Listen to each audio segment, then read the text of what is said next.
Minsan lang tayo mabuhay sa mundong to. Galingan mo na. Ibuhos mo lagi ang lahat araw-araw. Kapag may nakita kang opportunity na pwede kang magbago yung buhay mo, sunggaban mo na. Basta alam mong legal, moral, ethical, walang naapaka na ibang tao.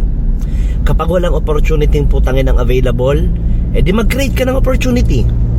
Tira lang ng tira, sabak lang ng sabak. Hindi naman importante yung walang nangyayari or yung hindi ka pa kumikita ng malaki, kasi akala mo lang walang nangyayari. Pero ang totoo, meron. Kasi nag-grow ka eh. Natututo ka.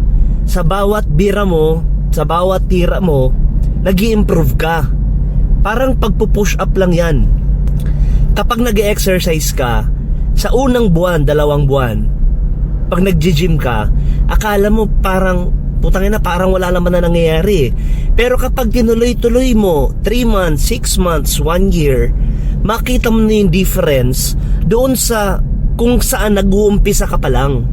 Kaya, if ikaw yung tipo ng tao na you really want to have a comfortable life, gusto mo talagang yumaman na putangina, tapos dukahampas lupa ka ngayon, wala kang pera, okay lang yan.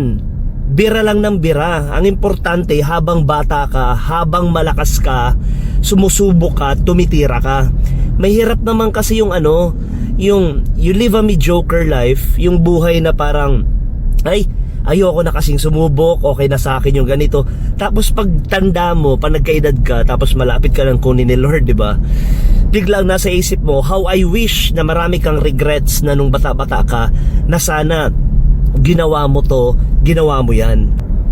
Wala naman na mawawala eh. Kasi bakit? Dati ka nang wala. Ito yung naging prinsipyo ko, na kumbaga, wala man talagang mangyari, putangina, na tumanda ka, kakasubok mo, at least lumaban ka. Kesa naman yung hindi ka talaga lumaban, hindi mo minaximize yung God-given talents na champion ka, diba? Sa dami ng sperm na naguunahan, ikaw yung lumabas, diba? Ibig sabihin, magaling ka, tapos hindi mo talaga sinubukan. Kaya ako, lumaban ako, at lumalaban ako, at lalaban ako. Kasi ayoko nang bumalik na putangina sa buhay na dukahampas lupa. Ayoko nang maging mahirap na ayop.